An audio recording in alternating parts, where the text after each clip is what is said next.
అందరికీ నమస్కారం. గత పక్షం రోజులుగా అమరావతి రైతుల సమస్యల పరిష్కారం విషయంలో వాళ్ళ సమస్యలు వినటానికి కేంద్ర మంత్రి పెమ్మసాని చంద్రశేఖర్ గారు 2-3 సమావేశాలు ఏర్పాటు చేశారు రైతులతో. అంటే కూటమి ప్రభుత్వం వచ్చిన తర్వాత రైతులు చాలా ఎక్స్పెక్టేషన్స్ పెట్టుకున్నారు.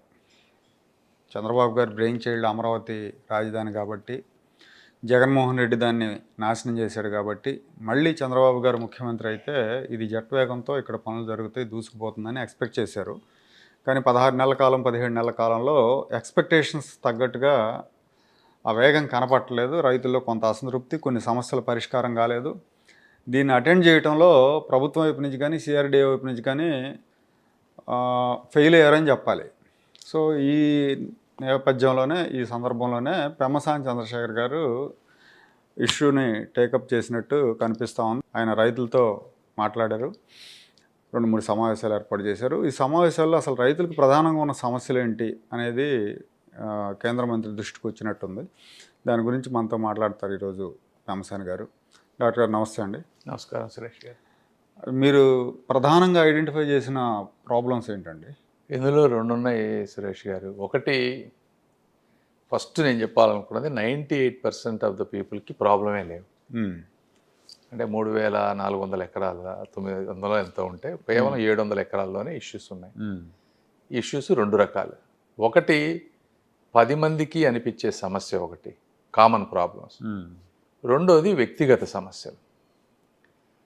సో ఫస్ట్ ఇమీడియట్గా మేము టేకప్ చేస్తున్నది ఏంటంటే, ఈ 10 మందికి ఉండేటువంటి సమస్యలు కనుక అందులో 90% క్లియర్ చేస్తే చాలా వరకు వెళ్ళిపోతాయి. వ్యక్తిగతంగా ఫ్యామిలీ డిస్ప్యూట్స్ కానీ ఇంకోటి అనేదాని కొన్ని ఉన్నాయి. అవి సిస్టమేటిక్గా లేకపోతే అలా చేయటం వల్లే యాక్చువల్గా ఈ ప్రాబ్లమ్స్ వచ్చినాయి. కాబట్టి వాటిని సపరేట్గా హ్యాండిల్ చేయాలి. ఈ కామన్గా ఉండే వచ్చేటప్పటికి మనం అనుకునేవే జరీబ్ భూములు, గ్రామ కంటాలు, వీధి పోర్ట్లు, అసైన్డ్ ల్యాండ్స్, లంకా ల్యాండ్స్, అదేవిధంగా ల్యాండ్ ఎక్విజిషన్ గవర్నమెంటు చేస్తుంది అనుకొని ఆల్రెడీ అలాట్ చేశారు. కొంతమంది రైతులు అది ల్యాండ్ పూలింగ్లోకి ఇవ్వలేదు, ల్యాండ్ ఎక్విజిషన్గా ల్యాండ్ పూలింగ్లోకి ఇవ్వలేదు. అది అక్కడ వేరే వాళ్ళకి అక్కడ ప్లాట్లు అలాట్ చేశారు.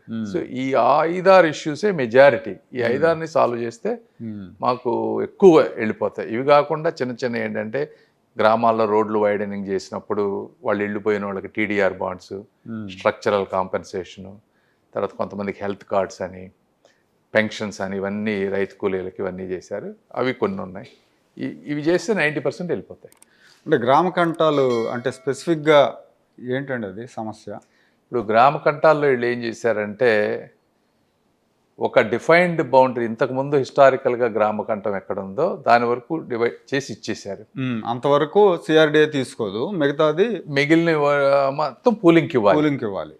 కొంతమంది ఏం చేశారంటే, వీటిలో మాకు అక్కడ బ్యార్నే ఉందనో లేకపోతే ఇంకేదన్నా ఉందని చెప్పి కొంతమంది వాళ్ళు చెప్పడం ఏంటంటే, మేనేజ్ చేశారు. కింది స్థాయి అధికారులని మేనేజ్ చేసి ఊరికి దూరంగా ఉన్నదాన్ని కూడా గ్రామ కంఠంలో కలిపి పూలింగ్కి ఇవ్వలేదు. పూలింగ్ ఇవ్వకుండా వాళ్ళు పెట్టుకున్నారు. దీంతో ఏమవుతుంది, వాళ్ళకేం ఎక్కువ స్థలం మిగిలిపోతుంది, చుట్టుపక్కల డెవలప్ అవుతుంది, వీళ్ళకి వాల్యూ పెరుగుతుంది.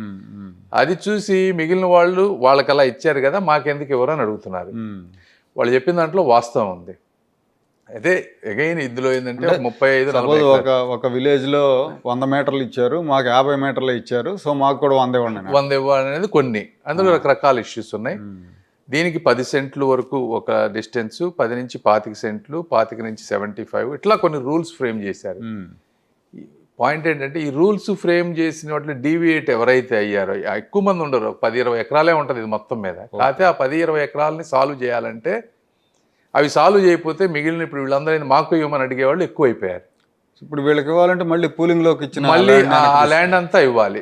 అది ఏ విధంగా, ఇప్పుడు కొత్త అంతా మన పూలింగ్ ఇచ్చిందంతా మనం ఆల్రెడీ ప్లాట్లు వేసి ఒక సిస్టమేటిక్గా చేశారు, కొత్త ల్యాండ్ ఇవ్వమంటారు.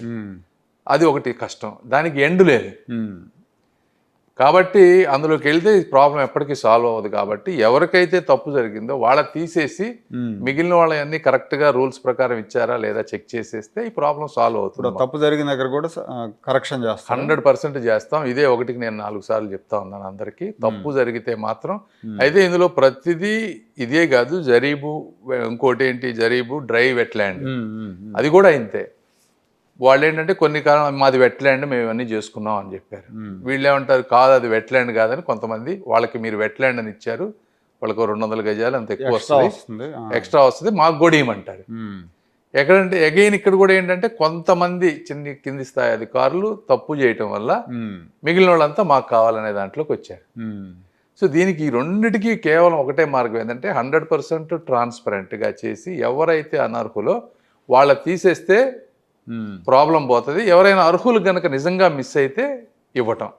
ఇవి చేయాలంటే ఏం చేసామంటే మేము ఇప్పుడు గుంటూరు జిల్లాలో ఉన్న నిజాయితీ పరులైన అధికారుల్ని ఐడెంటిఫై చేసి చుట్టుపక్కల ఉండే తహసీల్దారుల్ని అందరినీ తీసుకొని ఈ మొత్తం దాదాపు 1000 ఎకరాలు సర్వే చేయాలి మొత్తం. వాళ్ళు 3 నెలలు పడుతుంది అన్నారు సర్వే చేయాలంటే. కాదు నేనేం చెప్పానంటే ఉన్నధికారులు కాకుండా చుట్టుపక్కల వాళ్ళందరినీ కూడా ఇది ప్రయారిటైజ్ చేసుకొని ఆ వర్కులు వేరే కొంచెం ఆపి 2-3 వారాలు అందరినీ ఇక్కడ డంప్ చేస్తే ఒక 1 monthలో చేయగలుగుతారని ఆ కలెక్టర్ గారిని, సబ్ కలెక్టర్ గారిని, ఆర్డీఓ గారిని, ఇక్కడ సిఆర్డీ వాళ్ళందరినీ కోఆర్డినేట్ చేసి నేను మీటింగ్ పెట్టాం. వాళ్ళు ఈ రోజు నుంచి యాక్షన్లో దిగుతారు. దిగిన తర్వాత ప్రతి రైతు వాళ్ళ స్థలం, రైతు వాదన ఏంటి, అధికారి వెరిఫికేషన్ వాదన ఏంటి, థర్డ్ పార్టీ క్రాస్ చెకింగ్ వాదన ఏంటి, ఆ గ్రామాల్లో 3 కాలమ్స్లో పెట్టి టోటల్ ప్రాపర్టీస్ ఇవేవైతే ఉన్నాయో మొత్తం డిస్ప్లే చేసేస్తాం పబ్లిక్గా. ఇందులో ఎవ్వరు క్వశ్చన్ చేయడానికి లేకుండా కంప్లీట్ ఎండింగ్ పలికేసి దీని తర్వాత ఒక్కసారి ఇవన్నీ చూసి వెరిఫై చేసిన తర్వాత తీసుకోవటమో ఇవ్వటమో జరిగిన తర్వాత దీని గురించి తర్వాత ఎవ్వరు మళ్ళీ వాళ్ళు రిక్వజిషన్కి వచ్చినా కూడా సిఆర్డీ అధికారులు వినరిక. ఓకే, ఏదైనా సరే వాళ్ళు ఇప్పుడే చెప్పుకోవాలి, వాళ్ళు ఏదన్నా సరే. ఇది అల్టిమేట్. ఇందులో అవినీతి జరగడానికి ఆస్కారం లేదు. ఎందుకంటే 1కి 10 సార్లు గట్టిగా చెప్పాం, క్రాస్ వెరిఫికేషన్ చేస్తున్నాం, నిజాయితీ పరులైన వాళ్ళని పెడుతున్నాం ఎక్కువ మందిని, ఇందులో తప్పు జరగదు. కాబట్టి అందరికీ నేను రైతులకు కూడా చూసే వాళ్ళందరికీ విజ్ఞప్తి చేసేది, మీది ఏదన్నా ఉంటే ఇప్పుడే చెప్పండి. అదేవిధంగా ఎవరైతే మీరు ఇంతకుముందు మేనేజ్ చేశారో దయచేసి వదిలేసేయండి. మీరు ఎట్టి పరిస్థితుల్లో మాకు నిజం తెలుస్తుంది, అనవసరంగా రచ్చవటం తప్పించి ఏమీ ఉండదు. ఇది ఇంతమంది రైతులతో కూడుకున్న దాంట్లో కొంతమంది చేసేటువంటి తప్పుల వల్ల ఈ మహాయజ్ఞం అంతా కూడా డిస్టర్బ్ అవుతుంది. అది డిస్టర్బ్ అవడానికి మాకు కానీ గౌరవ ముఖ్యమంత్రి గారికి కానీ ఇష్టం లేదు. ఇది ఆంధ్రప్రదేశ్ మొత్తానికి కావాల్సినటువంటి ఒక కళ. ఓకే, ఇప్పుడు ఈ తప్పు చేసిన అధికారుల మీద ఏమైనా చర్యలు తీసుకుంటారండి? ఇప్పుడు ఒకటి, ఎందుకంటే మొత్తం దీన్ని కాంప్లెక్స్ చేస్తారు కదా. ఒకటి సురేష్ గారు, ఇది 2014-19 మధ్య జరిగినటువంటి కొంతమంది రిటైర్ అయిపోయారు, కొంతమంది ఉన్నారు. వాళ్ళలో ఎవరు ఇప్పుడు మేమేం చేయాలి, ఇమీడియట్గా మాకు ఈ వర్కులు స్టార్ట్ అవడం అనేది ఇంపార్టెంట్. ఉన్న అధికారులు పనిచేసేవాళ్ళు తక్కువ. ఇవన్నీ పెట్టుకున్నాం అనుకోండి, సరే అది ఏదైనా మరీ 1 or 2 ఇండివిజువల్ ఎక్స్ట్రీమ్గా వెళ్ళిపోయి ఏదైనా చేస్తే ఆ ఎవిడెన్స్లు కూడా చాలా కష్టం. ఇప్పుడు ఏంటంటే మనం తీసుకోవాలంటే ఎవిడెన్స్ ఏమీ ఉండదు, కోర్టులో నిలబడవు, ఏంటంటే క్యాష్ ఏదో ఇస్తారు డబ్బులు ఇచ్చిన అట్లాంటివి. ఇవన్నీ పట్టుకోవడం కూడా తలనొప్పేవారం. పాయింట్ ఏంటంటే దానికన్నా కూడా how to solve first priority, అది అవర్ గోల్. ఈ 16-17 monthsలో మీరు కూడా ఇంతకుముందు అటెండ్ అవ్వలేదు ఈ ప్రాబ్లమ్స్ నేను. ఎందుకనంటే మీ దృష్టికి రాలేదా, లేకపోతే రైతులు మిమ్మల్ని అప్రోచ్ అవ్వలేదా? అంటే ఒకటి, దీనికి సెపరేట్గా నారాయణ గారు మినిస్టర్ గారు, దీనికి ఒక స్ట్రక్చర్ ఉంది, కాన్స్టిట్యూషనల్ బాడీ ముఖ్యమంత్రి గారు వేసింది. ఎట్లా పెడితే అట్లా మనం పోయి జస్ట్ ఆ ప్రాంతంలో ఎంపీ కదా అని చెప్పి మనం పోయి రివ్యూలు చేసి అది ఒకళ్ళ జ్యూరిస్డిక్షన్లో ఎంటర్ అయినట్టు ఆ ఉద్దేశంతో ఒకటి.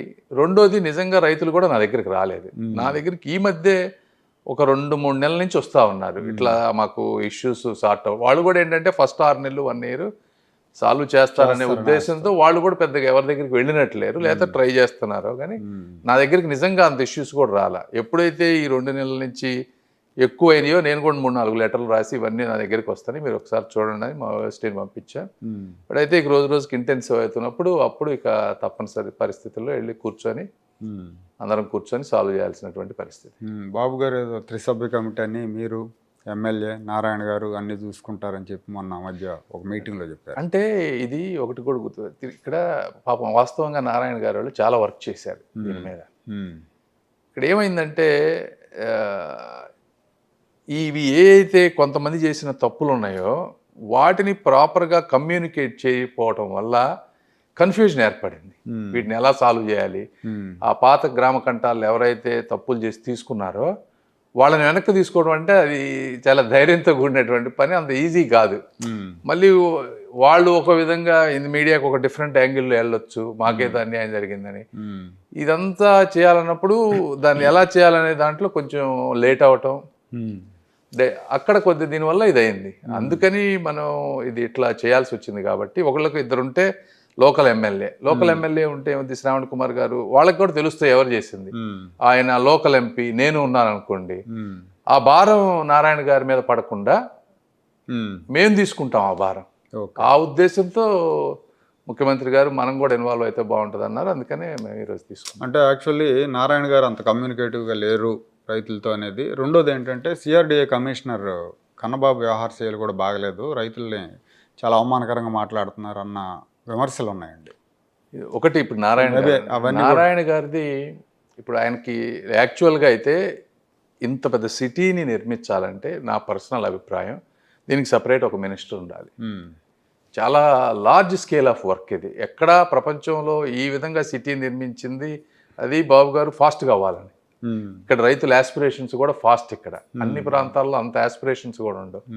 చేయాలన్నప్పుడు దానికి కావాల్సిన మ్యాన్ పవర్ ఇవన్నీ చూసుకోవాలి. నారాయణ గారు మున్సిపల్ మంత్రి, ఆయన నెల్లూరు నియోజకవర్గం ఇవన్నీ ఉంటాయి. ఇప్పుడు అదే మీరు మోదీ గారు చూశాను, చాలా మంది రాజ్యసభ మెంబర్లకు మినిస్టర్ ఇస్తారు ఆయన. ఎందుకు అంటే వాళ్ళ కాన్స్టిట్యున్సీలో పనులు ఇవన్నీ ఉండవు, కార్యకర్తలతో ఎక్కువ ఉండదు, మినిస్ట్రీ మీద అంటే ప్రయారిటీ. ఇప్పుడు ఫైనాన్స్ మినిస్టర్ వీళ్ళంతా, రైల్వే మినిస్టర్ అశ్విని వైష్ణవ్ గారు, వీళ్ళందరూ ఒక్కొక్కసారి ఇట్లాంటి ప్రయారిటీ ఉన్నప్పుడు అవి కూడా చేయాలేమోనని అనిపిస్తూ ఉంది నాకు. ఆయనకు వర్క్ లోడ్ ఎక్కువ అవటం. రెండోది ఇప్పుడు మీరు కన్నబాబు గారి ఇష్యూ ఉంది. కన్నబాబు గారి ఇష్యూ వచ్చేటప్పటికి నేను చూడలేదు, బట్ అంటే వాళ్ళకి బ్యూరోక్రసీలో రూల్ బుక్ ప్రకారం పోవడం అనేది వాళ్ళకి మెయిన్ ఇంపార్టెంట్. ఇక్కడ ఏంటంటే వాస్తు ఇవన్నీ ఏంటంటే ఒక్కొక్కసారి హ్యుమానిటేరియన్ గ్రౌండ్స్లో that is where political involvement is very important. Local MLA కానీ లోకల్ వాళ్ళు వచ్చినప్పుడు ఆ బ్యూరోక్రసీని. ఇంకొకటి ఇంకో మిస్టేక్ ఏం జరిగిందంటే రైతులు అధికారులు వాళ్ళ బాధ వీళ్ళ ప్రాబ్లం ఒక్కసారి కూర్చోబెట్టి చెప్పలేనప్పుడు మిస్కన్సెప్షన్లు వస్తాయి. ఇప్పుడు మేమేం చేసాం, ఇప్పుడు నేను 4 మీటింగులు కూర్చున్నాం, ప్రతి మీటింగ్లోనూ అధికారులను కూర్చోబెట్టాం, రైతుల్ని. వాళ్ళ ప్రాబ్లం ఏంటి, మీ సొల్యూషన్ ఏంటి, అది చేయాలంటే మీ ప్రాబ్లం ఏంటి, వీళ్ళ టెక్నికల్ లిమిటేషన్స్, లీగల్ లిమిటేషన్స్ వీళ్ళు ఎక్స్ప్లెయిన్ చేసినప్పుడు వాళ్ళకే అర్థమైంది వీళ్ళ బాధ ఏంటంటే. సో ఆ ఇప్పుడు నుంచి మీరు అదే కన్నబాబు గారు రేపటి నుంచి ఎవరు అనరు మెంబర్ కన్నబాబు గారిని. ఎందుకు అనరు అంటే ఒకళ్ళనొకళ్ళు అర్థం చేసుకున్నారు వాళ్ళ ప్రాబ్లమ్స్, అంతే. It's all about how you do it. అంటే జనరల్గా ఏంటంటే భూములు ఇవ్వడం అంటే కంప్లీట్గా వాళ్ళ సర్వస్వం ఇచ్చినట్టే. రైతుకు భూమి అంతా ఇస్తున్నాడు కదా, సో దానికి అంటే ఒక రకమైన హ్యూమనిటీ ఉండాలి అధికారులు కూడా. అంతా సర్వం మనకి ఇచ్చేసాడు రాజధాని కోసం, అధికారి జీతం కోసం పనిచేస్తాడండి, కానీ ఆయన మొత్తం ఇచ్చేసాడు కదా, ఎందుకోసం ఇచ్చాడు అనే ఆలోచన ఉండాలి కదా. అది లేకపోవడం మూలంగా చాలామంది రైతులు మీడియా ముందుకు కూడా వచ్చారుగా, మీడియా ముందు మాట్లాడారు, మమ్మల్ని చీమలను చూసినట్టు పురుగులను చూసినట్టు చూస్తున్నారు సిఆర్డిఏ కార్యాలయానికి వెళ్తే అని చెప్పి. ఇక ముందు ఆ పరిస్థితి రాదు అన్న గ్యారంటీ ఇస్తారా? సురేష్ గారు 95 ఇప్పుడు నేను ఇందాక మీకు చెప్పాను 98% వాళ్ళందరికీ ప్లాట్లన్నీ ఇచ్చారు కదా, వాళ్ళ దగ్గర నుంచి ఎక్కడా ప్రాబ్లం లేదు. మనం ప్రాబ్లం అలా మాట్లాడుతుంది 2%. ప్రాబ్లమ్స్ ఓన్లీ అధికారుల్లో లేవు, వాళ్ళ దగ్గర కూడా కొంతమందిలో ఇవి ఉన్నాయి. ఇప్పుడు నేను నిన్నే మాట్లాడాను, వీళ్ళు అంటే ఎగ్జాంపుల్ చెప్తున్నాను మీకు, కమర్షియల్ ప్లాట్కి వాస్తు లేదని సిఆర్డిఏ నామ్స్ ఫిక్స్ చేసింది. రెసిడెన్షియల్ అంటే మీరు ఉండటానికి ఉంటారు కాబట్టి వాస్తు ఓకే, ప్లస్ ఇన్ని ప్లాట్లు ఇంతమందికి చేసినప్పుడు ప్రతిదీ వాస్తు చేయాలంటే చాలా కష్టం, కావదు. కమర్షియల్కి వాస్తు లేదన్నారు. నిన్న వాళ్ళు గొడవ చేసింది ఏంటి, కొంతమంది మాకు కమర్షియల్లో కూడా వాస్తు కావాలంటున్నారు. ఇందులో ఇద్దరు, ఒక మెజారిటీ గ్రూపు 2 sides వాస్తుంటే చాలు, 4 sidesకి అవసరం లేదని అన్నారు. ఒక ఆయన ఏమన్నారు, పెద్ద ఆయన, నాకు 4 sides వాస్తు కావాలన్నారు. సో కన్నబాబు గారు ఏ విధంగా చేస్తారు? ఉమ్, నేననేది జనరలైజ్ చేసి మాట్లాడద్దు ఎవరైనా, ఉమ్, కన్నబాబు గారిని కానీ ఇంకోళ్ళు కానీ. ఆయన ఏం చేయాలి, ఏం చెప్పలేక అవాయిడ్ చేస్తారు ఒక్కోసారి. ఉమ్, అదే పనిగా మీరు ఆయనే వచ్చి 4 సార్లు నాకు వాస్తు కావాలన్నాడు, నేనైనా అదే ఏం చేస్తాం, ఎన్నిసార్లు అని చెప్తాం మనం. ఉమ్, ఆయన నా మీద కూడా నా వాదనకు దిగారు అంతమందిలో. ఉమ్, ఇవి ఉంటాయి ఇవన్నీ. కాకపోతే ఏంటంటే ఓవరాల్గా జనరిక్గా అందరినీ కూర్చోబెట్టి మాట్లాడి ఎఫెక్టివ్ కమ్యూనికేషన్ చేస్తే 99% ఇవన్నీ ఉండవని నేను అనుకుంటున్నా. ఉమ్, అగైన్ 99% రైతులు చాలా మంచి వాళ్ళు, ఎక్కడా ప్రాబ్లం లేదు. ఆ 1% తోటే కొన్ని ఇష్యూస్ వస్తాయి. అలా అని మా అధికారులు 100% పర్ఫెక్ట్గా ఉన్నారని నేను చెప్పట్లేదు. ఉమ్, ఇక్కడ 1-2% కమ్యూనికేషన్ గ్యాప్స్, ఎక్స్ప్లెయిన్ చేసే విధానం, పాలసీ ఇంప్లిమెంట్ చేసే ఇంటిగ్రిటీ తోటి, డీవియేషన్స్ లేకుండా, పర్సనల్ ప్రిఫరెన్సెస్ లేకుండా ఇక్కడ తప్పులు జరుగుతూ ఉన్నాయి. ఆ 2% వల్ల ఇది చిలికి గాలివాన్లా తయారైంది. తర్వాత ఇప్పుడు ఈ కొంతమంది ల్యాండ్ పూలింగ్లో ఇవ్వలేదు కదండి, మొత్తం ఎంత ఉంటుందండి సుమారుగా? 2004 అప్రాక్సిమేట్గా 2400 ఎకరాలు ఉంది. ఆ ల్యాండ్ అక్విజిషన్ నోటీసులు కూడా ఇవ్వలేదు ఇంతవరకు అనేది కూడా ఉందండి. ఇప్పుడు ల్యాండ్ అక్విజిషన్ నోటీస్ అంటే లాస్ట్ టైము కేసులు 45 కేసులు వేశారు. ఉమ్, ఇది కోర్టులో నడుస్తూ ఉంది. అందుకని ఇప్పుడు అది బాగా స్లో అవుతుందని చెప్పి నిన్న నారాయణ గారు కోర్టు వాళ్ళందరినీ దగ్గరికి వెళ్ళి కూర్చొని 17-18 కేసులు రిజాల్వ్ చేశారు.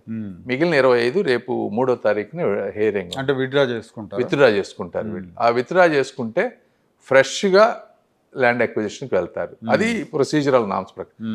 మళ్ళీ వీళ్ళు ఎవరన్నా కేసులు వేసారనుకోండి, వీళ్ళు మెజారిటీ వాళ్ళు ఏంటంటే వైసీపీ పార్టీకి సంబంధించిన వాళ్ళు కానీ కొంతమంది ఏంటంటే ఇంతకుముందే రేట్లు ఎక్కువ ఉన్నాయి మాకు, ఇప్పుడు వాళ్ళతో మాకు సమానంగా ఎలా ఇస్తారనే వాళ్ళు రకరకాల కారణాలతో వాళ్ళు. అంటే మీరు ఇప్పుడు ల్యాండ్ అక్విజిషన్ నోటీస్ ఇస్తే 300 మంది వచ్చేసి ఇచ్చేస్తారేమో స్వచ్ఛందంగానే. పర్పసే అది, అంతేగా, అంతే, దాని ఇంటెన్షనే అది.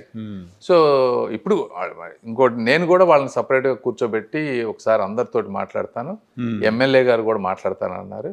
సాధ్యమైనంత వరకు ఒక 2-3 నెలల్లో ఆ ల్యాండ్ ఎక్విజిషన్ ఎలా అనేది కంప్లీట్, అదొక మేజర్ ఇష్యూ మాకు. ఆ ల్యాండ్ వీళ్ళు ఏం చేశారంటే, ఆ ల్యాండ్ ఎట్లాగో గవర్నమెంట్కి వస్తుంది కాబట్టి అని దాంట్లో ప్లాట్లు వేసి రైతులకు ఇచ్చేశారు. అంటే ఎలాగ ఇస్తారులే అన్నట్టు ఇచ్చేసారు. వాళ్ళేం ఇవ్వాల. ఇతను వెళ్ళి ఈ ప్లాట్ నాదంటే ఇది నా సైట్, నువ్వు ఎట్లా వస్తావు అనేది వీళ్ళు కూడా చేస్తున్నారు. సో ఇది మంచి ప్లేస్. ఇప్పుడు వాళ్ళు ఏం అడుగుతారు, ఇది ఎప్పుడు క్లియర్ చేస్తారంటారు, ఇదేమో కోర్టులో ఉంది. సో మేము అందుకే దీనికి నేను ఆప్షన్ ఏం పెట్టామంటే, ఓకే మీకు ఇక్కడ ఒక 3-4 నెలలు హోల్డ్ చేసుకోగలనంటే ఉండండి, లేదు నాకు అర్జెంటుగా కావాలంటే వేరే దగ్గర లాటరీ తీసి ఇస్తాం. కాకపోతే ఇందులో ఏంటంటే కొంతమంది ఎక్కువ ల్యాండ్ 10 ఎకరాలు 15 ఎకరాలు ఇచ్చిన వాళ్ళు ఉన్నారు చూసారా, పెద్ద వీళ్ళకి ఇచ్చారు. ఇక్కడ మనం అన్ని లాట్లు ఎక్కడిచ్చినా లాటరీ ప్రకారం తీస్తున్నాం. 15,000 గజాలు 20,000 గజాలు లాటరీ తీసి ఇవ్వటం అంటే ఒక ప్లేస్లో అయ్యే పని కాదు, ఎందుకంటే లాటరీ సిస్టంలో వర్కౌట్ అవ్వదు. సో మేమేమంటున్నాం అంటే, మీరు కొంచెం ఓపిక కావండి, మేము సాల్వ్ చేసి పెడతాం, లేదంటే చిన్న ముక్కలుగా లాటరీ వేసిస్తాం వేరే దగ్గర, మీకు అర్జెంటుగా కావాలంటే. అలా కొంతమందికి ఆప్షన్ ఇచ్చాం. ఇంతకుముందు ఏంటంటే దానికి క్లారిటీ లేదు. క్లారిటీ లేదు, మా సంగతి ఏంటంటే వాళ్ళకి నమ్మకం లేదు, ఇది అవుతుందా లేదా అనేది. దాంతో ఏంటంటే కొంతమంది ఎజిటేట్ అయిపోయారు, వెళ్ళిపోయి మీడియాకి ఎట్లా వెళ్ళారు. ఇప్పుడు వాళ్ళకి కొద్దిగా నమ్మకం వచ్చింది, స్పీడ్గా వర్క్ చేస్తున్నాం, ఒక టైం బౌండ్లో ఏదో విధంగా చేస్తామని. అదొక ఇష్యూ. ఇప్పుడు మొత్తంగా మీరు పెగ్ మార్క్ చేసి ప్లాట్లు చూపిస్తాం అందరికని చెప్తున్నారు, దీనికి ఎంత టైం పడుతుందండి? డిసెంబర్ 15కి నిన్నే స్టోన్స్ అన్ని డిజైన్ అవన్నీ ఫైనలైజ్ చేసాం. డిసెంబర్ అది కాంక్రీట్ స్టోన్స్ తయారు చేస్తున్నారు ఇప్పుడు. 15 రోజుల్లో డిసెంబర్ 15కి కాంక్రీట్ స్టోన్స్ తయారవుతాయి. 15 నుంచి వర్క్ స్టార్ట్ చేసి 3 monthsలో కంప్లీట్ చేస్తామని చెప్పారు. నేను కాంట్రాక్టర్స్తో మాట్లాడాం. అది కూడా ఎవ్రీ 2 weeks మేము పెట్టుకునే రివ్యూలో కాంట్రాక్టర్స్ని కూడా ఇన్వాల్వ్ చేసాం. ఎందుకంటే కాంట్రాక్టర్స్ ఇప్పుడు ఎవరెవరు ఇన్వాల్వ్ చేసాం, రైతులు, కాంట్రాక్టర్లు, అధికారులు, గుంటూరు డిస్ట్రిక్ట్ అడ్మినిస్ట్రేషన్, కలెక్టర్లు అందరూ. ఇప్పుడు ఏమవుతుందంటే దీంతో అందరికీ సెన్సిటివిటీ ఆఫ్ ది ఇష్యూ తెలుస్తుంది. కాంట్రాక్టర్లకు కూడా రైతుల్లో ఉండేటువంటి ఆవేదన వాళ్ళకి తెలుస్తుంది. చెప్పాను క్లియర్గా మేము నిన్న, మీరు అర్థం చేసుకోవాలి, 10 సంవత్సరాల నుంచి వాళ్ళు వెయిట్ చేస్తున్నారు, మీరు ఎక్కడో ఇవన్నీ వేరే ప్రాజెక్టులు చేసినట్టు సరదాగా అలా అనుకోవద్దు. దీన్ని ఫ్రస్ట్రేషన్ అర్థం చేసుకొని, సెన్సిటైజ్ చేసుకొని, వాళ్ళ యాంగ్జైటీని తగ్గించే విధంగా ప్రయారిటైజ్ చేసుకొని వర్కులు చెయ్యాలనేటప్పటికి వాళ్ళకి ఏంటంటే ఒక క్లారిటీ వస్తుంది. వచ్చినప్పుడు డెఫినెట్గా అవుతాయి ఫాస్ట్గా. తర్వాత ఈ రోడ్ వర్క్స్ కానీ ఇంటర్నల్ రోడ్స్ లేఅవుట్ డెవలప్మెంట్స్ వీటన్నిటికీ ఎంత టైం పట్టొచ్చు? ఇందులో 2 సెక్షన్స్ చేశారు. మెయిన్ ట్రంక్ రోడ్స్ అవన్నీ నెక్స్ట్ ఇయర్ ఎండింగ్కి కంప్లీట్ చేయాలని, చిన్న చిన్న ఇవన్నీ కూడా ఫాలోయింగ్ ఇయర్. అంటే ఇందులో ఇంకోటి కూడా ఆలోచించాను నేను యాక్చువల్గా. ఇమ్మీడియట్గా వీళ్ళకి ఏంటంటే రైతులకి ఎవరన్నా పిల్లలకి పెళ్ళిళ్ళు ఉన్నా, లేకపోతే ఎక్కడన్నా కాలేజీ ఫీజులు ఏదైనా కట్టుకోవాలన్నా, ఒక్కొక్కసారి వాళ్ళు అమ్ముకోవాలనుకుంటారు. వీళ్ళకి అమ్ముకోవాలన్నప్పుడు బయ్యర్ వచ్చి ప్లాట్ చూసుకోవాలి. చూసుకుంటే వాళ్ళకి ఒక కాన్ఫిడెన్స్ వస్తుంది. అమ్ముకోవాలన్నా 10 రూపాయలు ఎక్కువ వస్తాయి. ఎవరైనా అదే కదా కోరుకునేది. దీని గురించి ఏదైనా ఒక లేయర్ ముందు బుషెస్ క్లియర్ చేసి ఒక లేయర్ గ్రావెల్ వేసేస్తే వాళ్ళకు ఒక క్లారిటీ వస్తుందా అని కాంట్రాక్టర్లు నారాయణ గారితో డిస్కస్ చేశాను నేను. అది చేస్తే యాంగ్జైటీ కూడా తగ్గిపోద్ది కదా, మనం కొంచెం లేటుగా 2 ఏళ్ళు అవి ఇచ్చిన వాళ్ళు చేసుకుంటారు. అయితే ఇందులో ప్రాబ్లం ఏమైందంటే ఇదంతా ఈ బ్లాక్ సాయిల్ అవటం వల్ల దీనికి కనీసం ఒక 1 మీటరు ఆ బ్లాక్ సాయిల్ని తీసేయాలని చెప్తున్నారు, మట్టి. అది తీస్తే కానీ గ్రావెల్ వేయలేం ఒకటి. రెండోది సెంటర్ ఆఫ్ ది రోడ్లో ఆ లైన్ సీవేజ్ లైన్ ఏదో పెట్టారు. సో ఇప్పుడు మళ్ళీ గ్రావెల్ వేసిన ఒకటి అది తీసి ఆ మట్టి పక్కన పోయాలి, మళ్ళీ గ్రావెల్ వేసినా మళ్ళీ దానికోసం మధ్యలో చేయాలి. తర్వాత రెండోది పక్క డ్రైన్స్ అవి కట్టేటప్పుడు ఆ స్లోప్లు అవన్నీ కరెక్ట్గా రావాలి. కాంట్రాక్టులు అంటే చేయాలంటే అనవసరంగా డిస్టర్బ్ అవుతుంది సార్. దానికంటే దీన్నే ఎట్లా రైతులకి కమ్యూనికేట్ చేసి మెయిన్ బుషెస్ ఒకటి క్లియర్ చేసి ఈ రాళ్ళు ఏదైతే రాళ్ళు బాతున్నామో సో దాంతో ఒక కొద్దిగా బెటర్ విజిబిలిటీ వస్తుంది. రెండోది మ్యాప్స్లో కూడా అన్ని చూసుకునే విధంగా డిజిటల్గా ఒకటి క్లియర్ చేశాం కాబట్టి సాధ్యమైనంత వరకు, అది కాక వర్క్స్ కూడా ఫాస్ట్గా చేస్తాం కాబట్టి మెజారిటీ ప్రజలు మేము కూడా కోరుకునేదంటే ఎక్కువ మందిని ఇప్పుడు హైదరాబాద్లో ఏ విధంగా అయితే పెరిగింది, ముఖ్యమంత్రి గారు కూడా అదే చెప్పారు, మీరు అమ్ముకోవద్దు, వీటిని కొద్దిగా హోల్డ్ చేసుకుంటే మీకే మంచి రేట్ వస్తుంది, మంచి క్యాపిటల్ వస్తుంది. కాబట్టి సాధ్యమైనంత వరకు మేనేజ్ చేసుకోమని చెప్తున్నాం. బట్ ఒకవేళ అమ్ముకోవాలనుకున్నా కూడా ఈ ప్రొసీజర్లు అన్నీ చేస్తాం కాబట్టి వాళ్ళకేం ఇబ్బంది ఉండదు. హైదరాబాద్ అంటే చాలామంది ఇప్పుడు ఏంటంటే హైదరాబాద్ రేట్లతో కంపేర్ చేసుకుంటున్నారు. అక్కడ అంత రేట్ ఉంది కదా, మాకు రేటు తగ్గుతుంది కదా, మాకు అంత రేట్ లేదు కదా అనేది కూడా రైతుల్లో కొంతమందిలో అది కూడా నడుస్తాం. అంటే ఇప్పుడు సెకండ్ ఫేజ్ పూలింగ్ దగ్గరకు వచ్చేసరికి మాకు రేట్లు తగ్గిపోతాయి కదా అంటున్నారు, అదొకటి. రెండోది ఏంటంటే సరే ఇప్పుడు మీరు చెప్పారు దానికి ఇక్కడ దీన్ని డెవలప్ చేయకుండా రోడ్స్ ప్లాటింగ్ లేకుండా సెకండ్ ఫేజ్కి ఎట్లా వెళ్తారనేది అదొక వాదన. రెండో వాదన ఏంటంటే మాకు రేట్లు తగ్గుతాయి కదా అనేది. ఇందులో 2 ఉన్నాయండి. ఒకటి వాళ్ళ ఆ విధంగా ఆలోచించడంలో తప్పులేదు. ఇమీడియట్గా మీరు ఒక 6 నెలల్లో 1 ఇయర్లోనో అమ్ముకోవాలనుకుంటే కొద్దిగా తగ్గితే తగ్గొచ్చు సెకండ్ పూలింగ్ వల్ల. బట్ ముఖ్యమంత్రి గారి విజన్ ఏదైనా మేము కానీ నారాయణ గారు ఎవరైనా సరే ముఖ్యమంత్రి గారి విజన్ ప్రకారం పనిచేయటమే మా బాధ్యత. అక్కడ మోదీ గారి విజన్, ఇక్కడ ముఖ్యమంత్రి గారి విజన్ ఏంటి? ఇప్పుడు మనం 33,000 ఎకరాలు 34,000 తీసుకున్నాం. సగం ఏమో రోడ్లకి డెవలప్మెంట్కి పోతాం, 30% ఎంతో గ్రీన్ కార్పెట్. ఇక మిగిలిన సగంలో రైతులకు సగం ఇస్తున్నాం, మనం సగం ఉంచుకుంటున్నాం. మనకు మిగిలేది 8,000 ఎకరాలు. 8,000 ఎకరాల్లో యూనివర్సిటీలకు ఇప్పుడు 200 ఎకరాలు ఇచ్చారు. రేపు బిట్స్ పిలాని అన్ని కొన్ని యూనివర్సిటీలు వస్తున్నాయి. ప్రభుత్వ రంగ సంస్థలు, సెక్రటేరియట్, క్వార్టర్స్ వీటికి చాలా వరకు పోతా ఉంది. ఇంక మిగిలేది ఎంతో ఒక 2,000, 4,000 ఎకరాల మిగులుతుంది. దీని మీద ఆ 15,000 కోట్ల గ్రాంట్ కాకుండా ఒక 35,000 కోట్ల రూపాయలు అప్పు తీసుకొచ్చారు.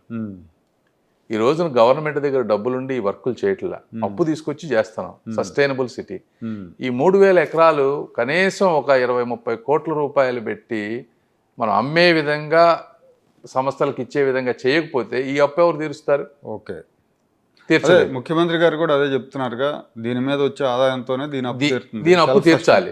దాని వడ్డీలు ఉంటాయి, ఇవన్నీ చేయాల్సిన పని ఉంటుంది. సో ఈ ల్యాండ్ ఎట్లా పడితే అట్లా కంపెనీలకు ఇచ్చే పరిస్థితి లేదు. ఒకటి ఎక్స్పెన్సివ్ ల్యాండ్. ఓకే. సో కానీ చాలా మంది సంస్థలు క్యాపిటల్ దగ్గర అడుగుతున్నారు ల్యాండ్స్, చాలా మంది అడుగుతున్నారు. ఇప్పుడు మేము ఒక హట్కో కన్వెన్షన్ సెంటర్ కట్టాలని మన అర్బన్ డెవలప్మెంట్ ఇస్తానన్నారు. వాళ్ళు మనం 8 ఎకరాలు ఇచ్చాం, నాకు 10 ఎకరాలు ఇవ్వమంటున్నారు. అంటే ప్రతిదీ ఇప్పుడు దేవాలయం ఉంది, నిన్న ఓపెన్ చేశారు, 25 ఎకరాలు ఇచ్చారు బాబు గారు. వాళ్ళు ఏమంటున్నారు, మేము ఇంకా బాగా డెవలప్ చేస్తాం, మాకు ల్యాండ్ ఇంకొంచెం ఇవ్వమని. అంటే ప్రతి ఒక్కళ్ళు ఎక్కువ ల్యాండ్ అడుగుతున్నారు, ఆ ల్యాండ్ ఇవ్వడానికి పరిస్థితి లేదు. ఒకటి. రెండోది రేపు ఔటర్ రింగ్ రోడ్డు. ఇప్పుడు మీరు బెంగళూరులో అద్భుతమైన ఎయిర్పోర్ట్ కట్టారు టాటా వాళ్ళు, వాళ్ళు ఏమంటున్నారంటే మీరు ల్యాండ్ ఇస్తే అమరావతిలో మేము ఇమీడియట్గా ల్యాండ్ మంచి ఎయిర్పోర్ట్ కడతాం, ఇంటర్నేషనల్ ఎయిర్పోర్ట్ అంటున్నారు. బాబు గారు ఏంటి, డబ్బు నాది కాదు, ల్యాండ్ ఇస్తే మంచి ఇంటర్నేషనల్ ఎయిర్పోర్ట్ వస్తుంది కదా అనే ఉద్దేశం ఆయనది. అట్లా ఆయనకి వచ్చే రిక్వెస్టులను బేస్ చేసుకుని, ఎందుకంటే వీళ్ళందరికీ కామన్గా రైతులకు వీళ్ళు ఎవరికి తెలియదు ఏమొస్తున్నాయి అనేది, ఆయనకి మాత్రమే తెలుస్తాయి ఎవరెవరు అడుగుతున్నారు, ఎంతెంత అడుగుతున్నారు అని. సో ఆ ఉద్దేశంతో ఆయన ల్యాండ్ పూలింగ్కి వెళ్తే ఫాస్ట్గా అవుతుంది, లేదంటే మళ్ళీ చాలా టైం పడుతుంది అనేది.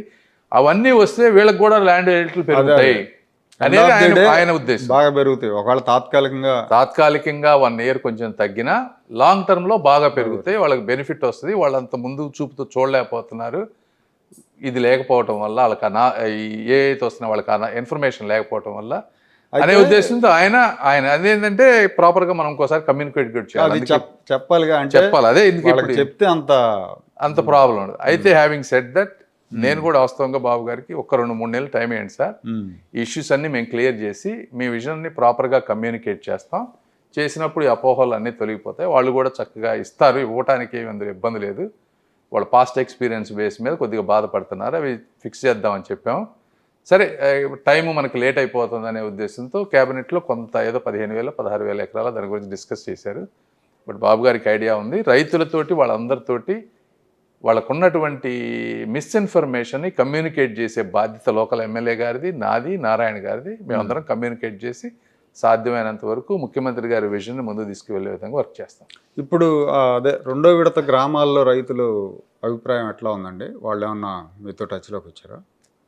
అంటే కొంతమంది ఇస్తా ఉన్నారు, అదేవిధంగా కొంతమంది వచ్చారు, సార్ మాకు నమ్మకం కలగట్లేదు ఇంకా మేము ఇవ్వమన్నారు కొంతమంది. 2 రకాల వాళ్ళు ఉన్నారు.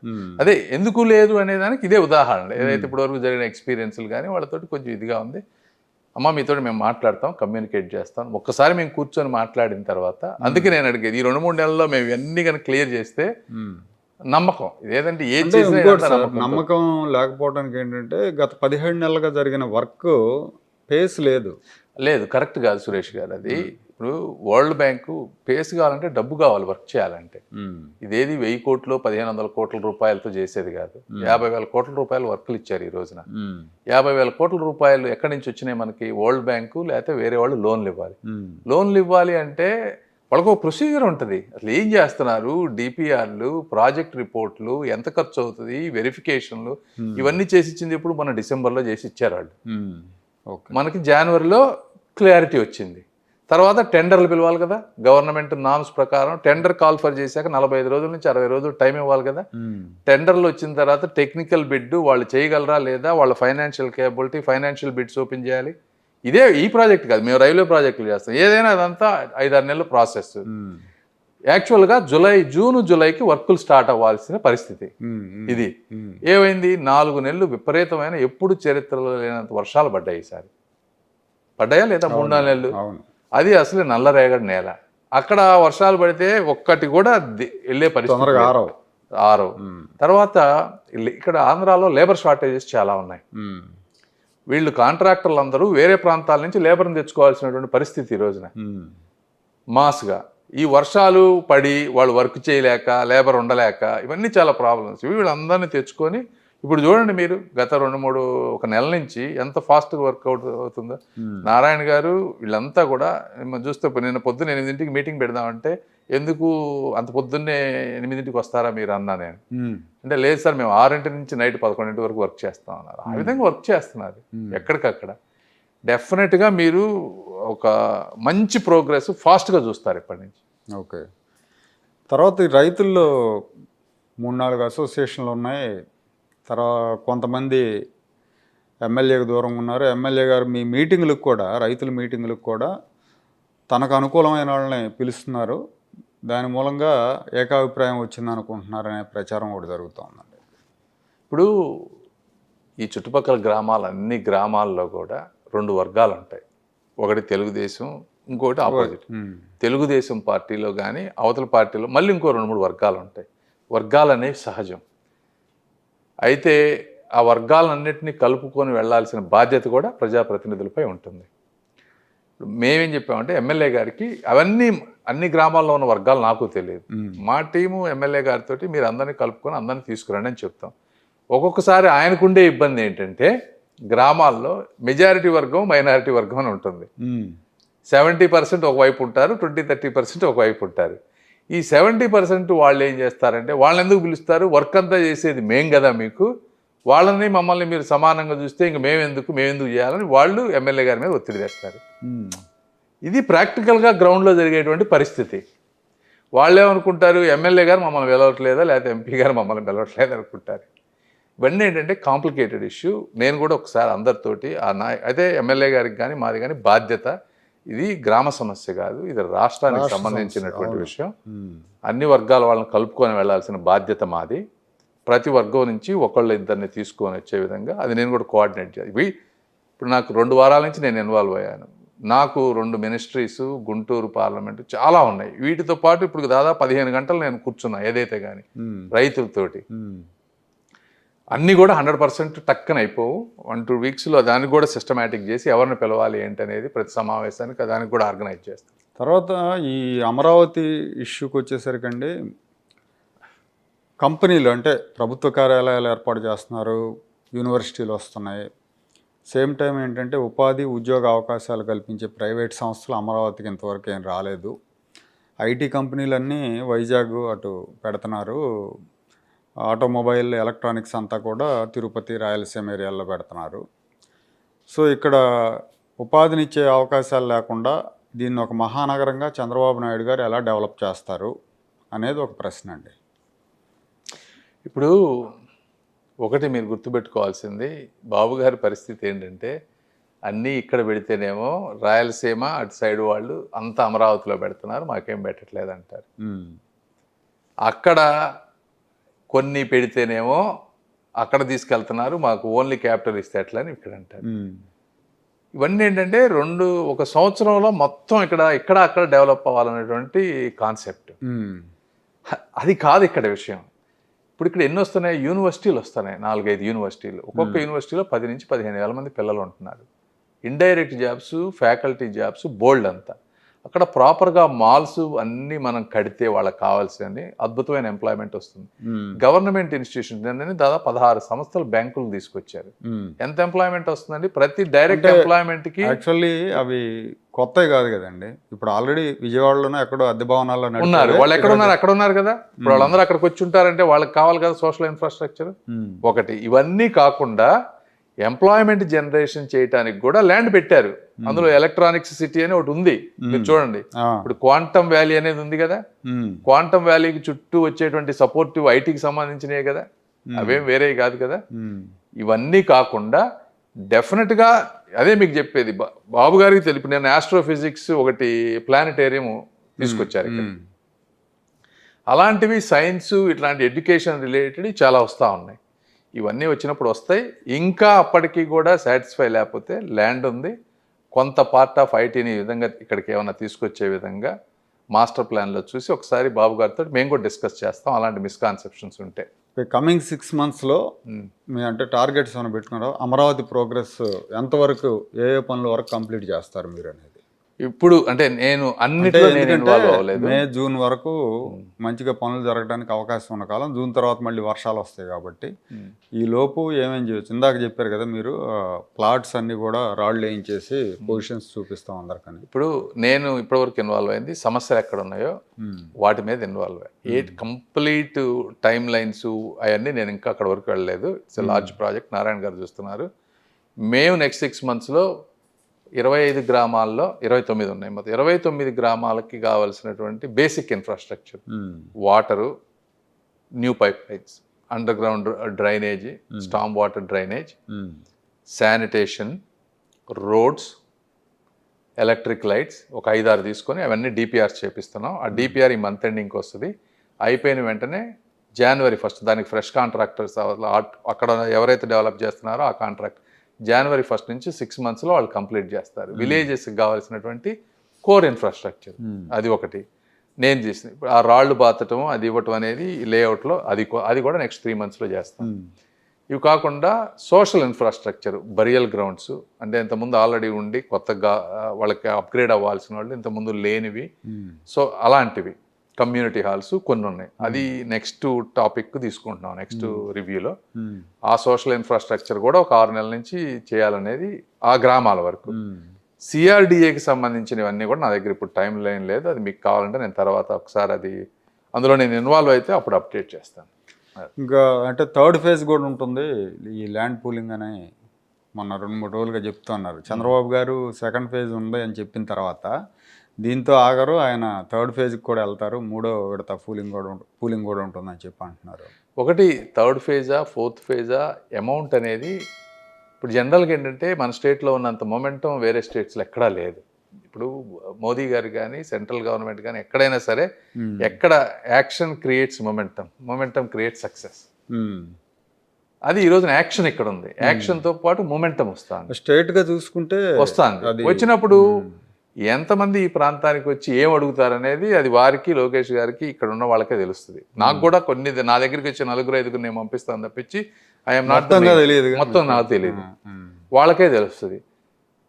అయితే మీరు అన్నట్టు అవి ఏం వస్తున్నాయి అనేది ప్రాపర్గా వీళ్ళందరికీ కమ్యూనికేట్ చేయాల్సిన బాధ్యత ఉంది మా అందరి మీద.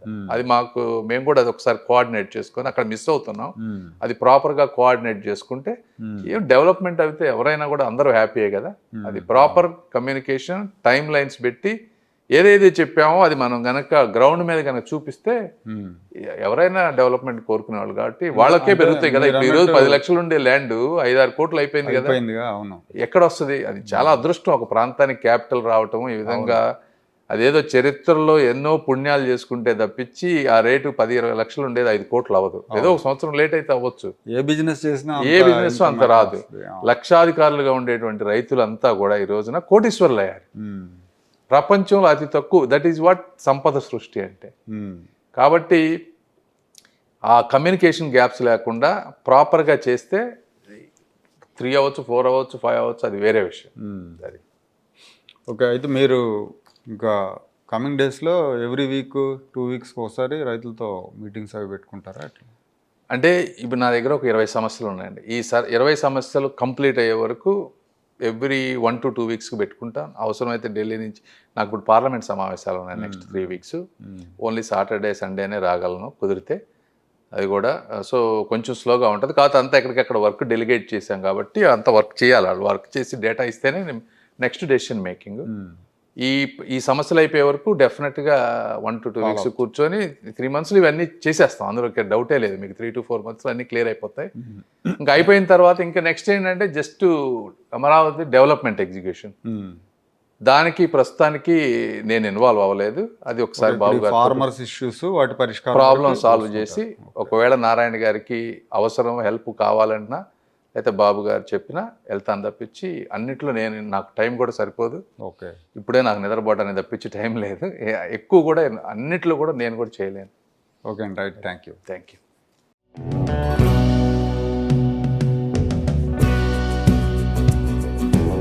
Like, share and subscribe to Rajaniti channel.